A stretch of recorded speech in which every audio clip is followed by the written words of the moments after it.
안녕하세요. 저는 부모님과의 이별을 떠올리며 몇 자 남겨봅니다. 지난 설 명절 연휴가 시작되는 전날이었습니다. 연휴를 준비하며 분주하게 일을 마감하는 중 급한 연락을 받았습니다. 장인어른이 중환자실에 실려갔다는 연락이었죠. 아내에게 긴급하게 이야기를 하고는 대전병원에 도착하니 산소호흡기를 비롯해서 서너 개의 비상줄에 연결된 노인의 모습은 참으로 볼 수가 없었습니다. 호흡은 가쁘고 말은 못하시고 명절 연휴 첫날인 그 다음날 장인어른은 좀 더 회복된 것 같았지만 기계에 의지한 모습을 보니 정말 안타까웠습니다. 그렇게 연휴 내내 병원에서 보낸 우리는 병세가 조금 호전되어 집으로 옮긴다는 이야기를 듣고 장모님께 환자를 맡기고 각자 일터로 향했습니다. 그런데 그 와중에 듣게 된 운명하셨다는 소식. 결국 우리 부부는 장인어른의 운명도 못 지키게 되었습니다. 휴가라도 내어 좀 더 곁을 지켰어야 했는데 불효자는 운명하시는 것도 못 지킨다더니 아내와 저는 죄책감의 후회 속에 장례를 마쳤습니다. 몇 년 전 제 홀어머니가 돌아가실 때 다짐했었어요. 이제 남은 장인어른 장모님께라도 효도하겠다고. 살아계실 때 잘 해드려야겠다고요. 하지만 그 마음을 망각하고 또 살기 바쁘다는 핑계로 건강도 챙기지 못하고 조금만 더 하며 미뤄온 것이 이렇게 큰 후회로 남을지 몰랐습니다. 운명도 못 지켰다는 것에 아내는 아직도 상처가 가득한 것 같습니다. 조금 더 따뜻한 효도를 해보고 싶었는데 여기저기 구경도 시켜드리고 맛있는 음식도 많이 드시게 하고 싶었는데 하면서 말이죠. 스님, 잘 못해드린 것에 대한 죄책감과 후회는 어떻게 씻을 수 있을까요? 그리고 떠나버린 부모님께 효도할 방도가 없을까요? 부모님과의 이별에 아파하며 사연 남겨봅니다 하셨습니다. 비슷한 사연을 경험하신 분들이 많으실 것 같아요. 특히 직업의 특성상 임종을 지키지 못하는 경우도 많고요. 스님, 지혜 한 말씀 부탁드립니다.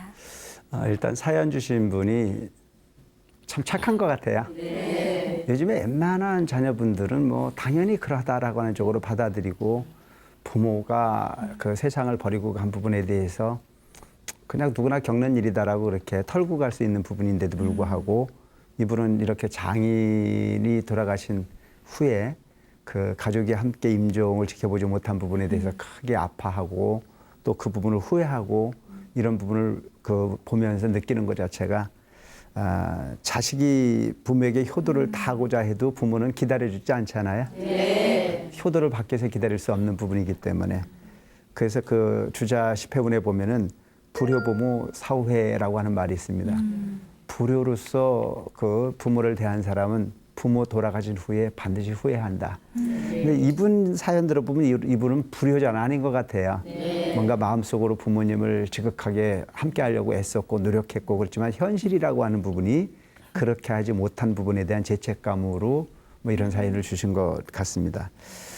문제는 이제 소위 돌아가신 이후에 효도라고 하는 걸 100번 부리져 봐도 살아서 한 번 찾아뵙는 것만 못하지 않습니까? 네. 아무리 목 놓아 울어봐도 아무리 그리워해봐도 꿈속에 늘 보여지지 않는 것이 바로 부모의 모습이시듯이 이렇게 후회로서 일관하는 것이 꼭 답일까 싶은 생각을 합니다.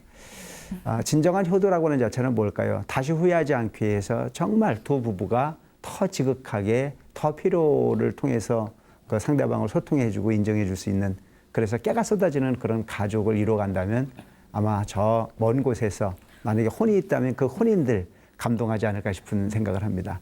그래서 두 부부가 그동안 살았던 어떤 과정보다도 더욱더 깊이 있는 어떤 그런 정을 통해서 부부의 정을 나눠간다면 그것이 진정한 효도가 될 거다 싶은 생각이 들고 만약에 형제분들이 있다면 그 형제분들이 그래도 그 부모님들이 살아상 전에 말씀하셨던 내용들을 추억하고 또한 그 부분을 가슴에 이렇게 담으려고 애쓰고 그러면서 항상 그분들의 정신을 잊지 않으려고 노력하는 부분의 과정이 진정한 효일 거다 싶은 생각을 합니다. 그리고 이제 불교에서는 또 좋은 장르가 하나 있지 않습니까? 그냥 그렇게 지나가기보다는 현실 속에서 우리가 부모님에게 효도할 수 있는 부분이 천도의식 같은 거 있잖아요. 뭐 49제를 올려드리는 건 당연하겠지만은 기회 있을 때마다 백중대가 되면 백중천도제 같은 것도 이렇게 해서 큰 부담 없이 함께 할 수 있는 인연이니만큼 그렇게 해서 효도를 한번 해보는 것도 좋은 방법일 것 같고, 초파일이 된다면 대개 보면 살아있는 우리들끼리 잘 먹고 잘 살려고 등 밝히는데 정신이 없어도 돌아가신 부모님 위해서 연가등 하나 켜주는 부분을 결코 그렇게 실천하는 분이 많지는 않습니다. 이런 마음이 있다면 그래도 연가등이라도 하나 켜서 생전에 다하지 못한 효도를 부처님 전에 공양 올려 다하겠다는 마음을 내는 것 자체도 크나큰 의미가 있지 않을까 싶은 생각을 합니다. 이런 부분을 보면서 우리가 놓치지 말아야 될 부분이 하나 있는 것이 뭐냐면, 효도를 하거나 어떤 일을 하는 데 있어서는 반드시 뒤로 밀어서 될 일은 결코 아니다 싶은 생각을 합니다. 특히 부모님에게 베풀어야 될 정이라든가 그 효도의 의미라는 자체는 지금 이 순간 최선을 다하는 것 자체가 답이다 싶은 생각이 들어요. 나중에 돈 벌어가지고 뭘 해보고, 집 사가지고 뭘 해보고, 넓은 집으로 이사 가가지고 뭘 해보고, 뭐 이렇게 저렇게 다 생각해 보면은 뒤로 미루다 보면 한도 끝도 없는 부분으로 뒤로 밀 수밖에 없는 부분이고, 그렇게 세월이 가고 난 이후에 어느 날 부모님 찾아뵈려고 하면은 이미 연로하셔서 원하는 곳에 여행도 한번 함께 할 수가 어려울 정도로 노후되어진 모습을 보거나, 때로는 그 목숨까지도 그냥 그렇게 잃어버려서 후회할 수밖에 없는 삶을 반복할 수 있는 것이 우리 인생이 아닐까 싶은 생각을 합니다. 지금 이 순간 내가 가지고 있는 부분 환경이 좀 부족하더라도 부족한 그대로를 보여드리고 그대로 함께 할 수 있는 그런 행위가 진정한 효도가 아닐까 싶은 생각을 합니다. 금방사기에 올려 앉아드리는 것보다도 지금 현재 이 순간 그냥 깨쏟아지게 살고 있는 우리 모습, 소박하지만 그 소박한 모습을 함께 나눌 수 있는 그런 시간을 뒤를 미루지 않고 실천하는 행위, 그것이 진정한 효도고 그것이 우리 부모님들이 바라다보고 있는 진정한 가치가 아닐까 싶은 생각을 합니다. 우리가 소위 말하는 부모님과 젊은이들이 계리되어져서 철저히 다르다라고 하는 부분을 인식하지 말고, 우리도 언젠간 그 모습으로 돌아갈 수밖에 없는 부분의 삶이기에 그걸 고루 살펴드리고, 젊은이들이 살고 있는 삶의 환경 속에 어르신들을 함께 참여시킬 수 있는 부분의 마음으로 우리가 마음을 내는 것 자체가 진정한 효도가 아닐까 싶은 생각을 합니다. 오늘 이 사연을 통해서 우리 불자들이 다시는 후회하지 않는 그런 불자들, 즉 부모님에 대한 추억이라고 하는 부분은 더욱더 깊을수록 후회하지 않는 미래에 효의 어떤 그런 답을 쓰는 행위가 아닐까 싶은 생각을 합니다. 모두들 부모님 위해서 깊은 마음 낼 수 있는 계기가 됐으면 하는 마음 가져봅니다. 예, 명심하겠습니다.